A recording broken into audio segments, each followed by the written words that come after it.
দর্শক, আর 2 থেকে 3 মাস পরে কিন্তু সব ধরনের আম গাছে মুকুল আসবে। আর এই মুকুল আসার আগে আম গাছের কয়েকটি পরিচর্যা কিন্তু আমাদের সেরে ফেলতে হবে, যেন গাছ ভরে মুকুল আসে।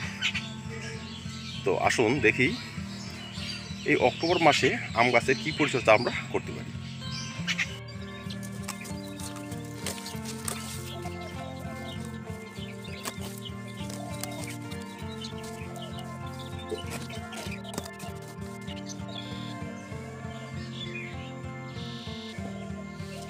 এখন এই গাছের রিপোর্টিং কিন্তু প্রয়োজন। তার একটি কারণ, যদি একই টবে বহুদিন ধরে গাছ থাকে, এতে রুট বাইন্ডিং হয়ে আসে, টবের মাটিতে পরিমাণ মতো খাবার থাকে না। আর যখন রুট বাইন্ডিং হয়ে আসবে বা টবের মাটিতে প্রয়োজন মতো খাবার থাকবে না, তখন কিন্তু সেই গাছ থেকে ভালো আম আপনি কখনই পাবেন না। তাই প্রথমে আমরা গাছটির রিপোর্টিং করে দেব।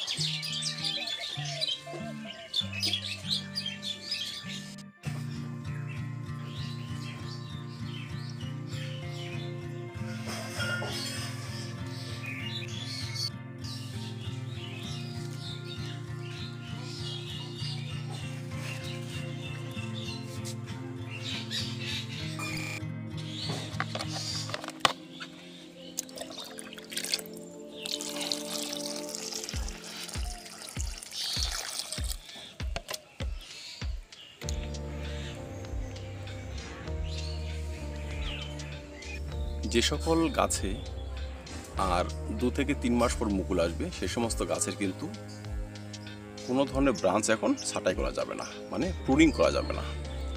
কারণ এই সমস্ত ডাল যখন পরিণত হবে, তখন কিন্তু এই সমস্ত ডালে মুকুল আসবে।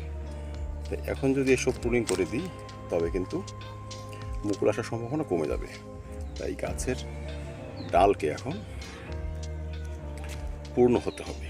গাছের ডাল যতটা সম্ভব বৃদ্ধি পাবে, কিন্তু ছাঁটাই ফাটাই করা চলবে না। গাছের গোড়ায় এখন ব্যবহার করব মিশ্র খাবার।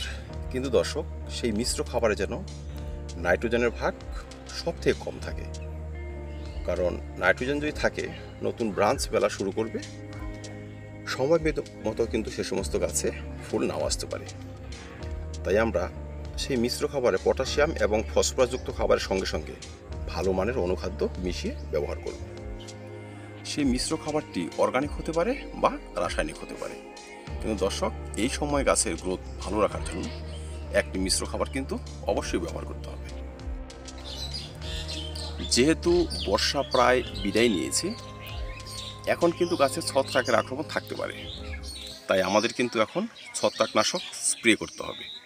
আমরা ব্যবহার করতে পারি সাফ, অ্যান্টাকল, স্প্রিন্ট, বা ছত্রাকের আক্রমণ যদি জোরালোভাবে হয়, তবে ব্যবহার করব টাটা কোম্পানির টাটা ব্লাইটক্স।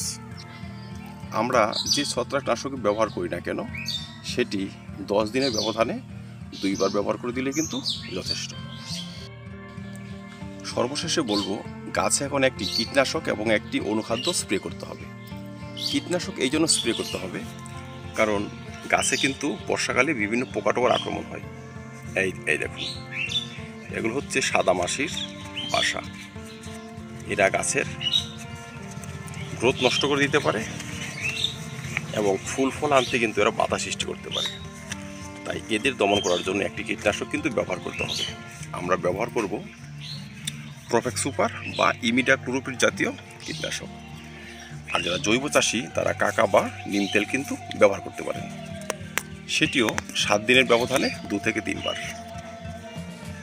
আর যে অনুখাদ্য ব্যবহার কথা বলেছি, সেই অনুখাদ্যটি হবে ভালো মানের জৈব অনুখাদ্য বা ভিটাএক্স, ভালো কাজ করে।